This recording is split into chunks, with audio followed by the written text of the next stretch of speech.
नमस्कार, जी चील्स ग्लोबल समाचार में आप सभी का स्वागत है। बांग्लादेश के हिंदुओं के लिए मोदी सरकार ने लिया अब तक का सबसे बड़ा फैसला। हसीना को लेकर बांग्लादेश ने भारत को दी बहुत बड़ी धमकी।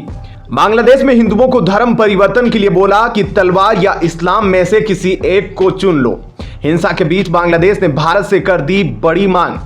अचानक बांग्लादेश क्यों पहुंचे भारतीय अधिकारी? बांग्लादेश में अंतरिम सरकार बनते ही पद के लिए आपस में भिड़े प्रदर्शन करने वाले सीनियर छात्र और नेता।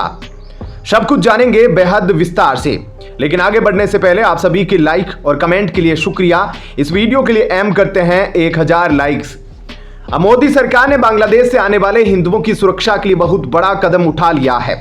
मोदी सरकार ने बांग्लादेश बॉर्डर पर नजर रखने के लिए एक समिति बनाई है। इस समिति का नेतृत्व बीएसएफ की पूर्व कमान के एडीजी करेंगे। इस समिति का काम भारत बांग्लादेश सीमा पर मौजूदा स्थिति की निगरानी करना और भारतीय नागरिकों, खासकर हिंदुओं और अल्पसंख्यकों की सुरक्षा सुनिश्चित करना है। समिति बांग्लादेश के अधिकारियों के साथ संपर्क में रहेगी ताकि मुसलमानों के हमलों से हिंदुओं की जान माल की रक्षा की जा सके। यह कदम भारत बांग्लादेश सीमा पर सुरक्षा को लेकर उठाया गया है। हिंदुओं की रक्षा के लिए बांग्लादेश बात नहीं मान रहा है। ऐसे में बांग्लादेश के साथ एक बहुत बड़े युद्ध की आहट सुनाई दे रही है। पीएम मोदी की सरकार ने हाल ही में चीन और पाकिस्तान को तगड़ा सबक सिखा दिया और अब लगता है कि बांग्लादेश की बारी आ गई है। बांग्लादेश में हिंदुओं के पास दो विकल्प, या तो धर्म परिवर्तन कर लो या फिर मौत को गले लगा लो। लेकिन तीसरा विकल्प यह है कि मोदी सेना हथियार लेकर बांग्लादेश में एंट्री मारे और हिंदुओं को सुरक्षित पनाह दे। लगता है कि अब इसकी शुरुआत हो चुकी है, क्योंकि मोदी जी ने अगर समिति बनाई है तो इसके पीछे बहुत बड़ा मास्टर प्लान देखने को मिल सकता है। इस विषय पर आपकी क्या राय है हमें जरूर बताएं, क्योंकि पिछले कुछ सालों के रिपोर्ट के अनुसार बांग्लादेश में अचानक हिंदुओं की संख्या घट रही है। बांग्लादेश से कई करोड़ हिंदू गायब हो चुके हैं।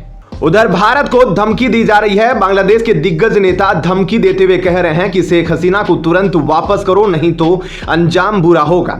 इसके बारे में तो आगे चर्चा करेंगे, लेकिन बांग्लादेश में हिंदुओं का क्या हाल है, आज आपको उसका एक नमूना दिखाता हूं। आखिर क्या है तलवार और इस्लाम का खेल, आप जानकर चौंक जाएंगे।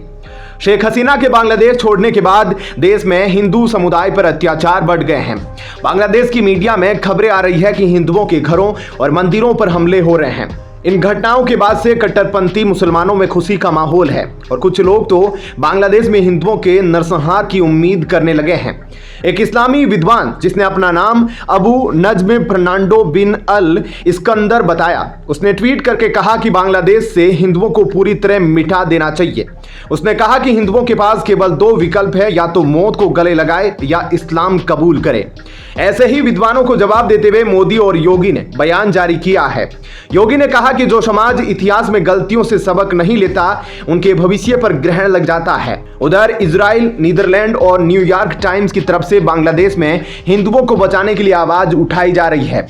आइए अब मैं आपको उस शख्स से मिलवाता हूं जो बांग्लादेश में हिंदुओं के लिए तलवार और इस्लाम की बात कर रहा है। अल इस्कंदर खुद को एक पीएचडी छात्र बताता है और उसने ट्वीट में लिखा कि सुन्नी इस्लामी न्याय शास्त्र की 4 विचारधाराओं में से 3 कहती है कि हिंदुओं के लिए केवल 2 विकल्प होने चाहिए, तलवार या इस्लाम। अल इस्कंदर ने यह भी कहा कि हिंदुओं को शुक्रगुजार होना चाहिए कि उनका सामना हनफी कानून से हो रहा है, जो सुन्नी मुसलमानों के 4 प्रमुख स्कूलों में से एक है। इस कानून का जिक्र करके उसने यह दिखाने की कोशिश की कि गैर मुस्लिमों के साथ अपमानजनक व्यवहार करना चाहिए, क्योंकि वह मुसलमानों से कमतर है। कुछ इसी तरह का बयान कुछ दिन पहले कोलकाता के मेयर की तरफ से भी आया था। अल इस्कंदर ने आगे कहा कि उसे उन हिंदुओं से कोई समस्या नहीं जो मुस्लिम देशों में रहते हुए मुसलमानों के नीचे रहना स्वीकार करते हैं, अपने धर्म के शिर्क, मूर्ति पूजा, बहुदेववाद को त्याग देते हैं और इस्लामी कानूनों के अनुसार जीवन जीते हैं। उसने बांग्लादेश में अल्पसंख्यकों पर हो रहे हमलों को हिंदू प्रोपेगेंडा बताया और उम्मीद जताई कि बांग्लादेश जल्द ही हिंदू प्रभाव से मुक्त हो जाएगा। इस पूरे मामले में अल इस्कंदर ने अपने कट्टरपंथी विचारों को बढ़ावा देते हुए बांग्लादेश के हिंदुओं के खिलाफ नफरत फैलाने की कोशिश की है।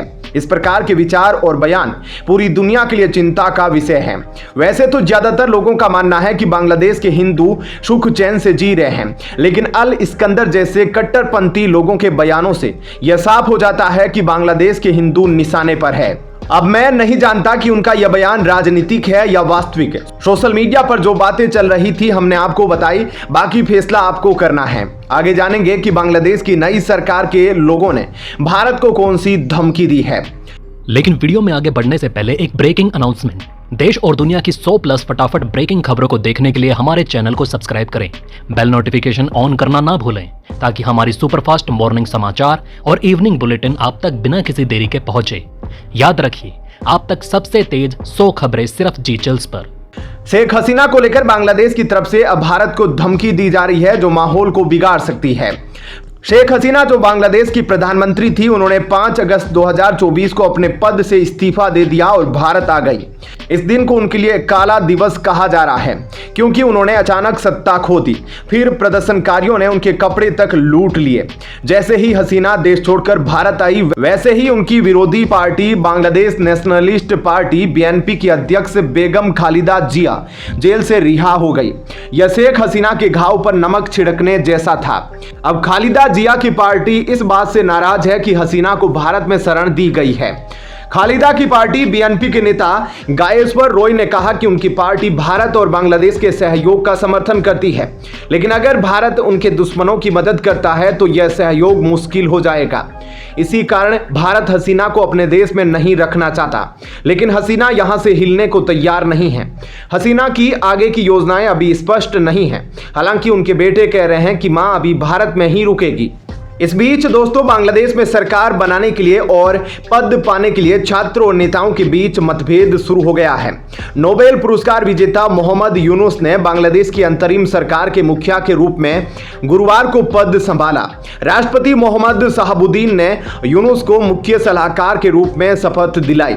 यूनुस ने देशवासियों से शांति बनाए रखने की अपील की है, लेकिन सरकार बनने के तुरंत बाद ही बांग्लादेश नेशनलिस्ट पार्टी BNP और शेख हसीना को हटाने वाले छात्र नेताओं के बीच मतभेद उभर कर सामने आ गए।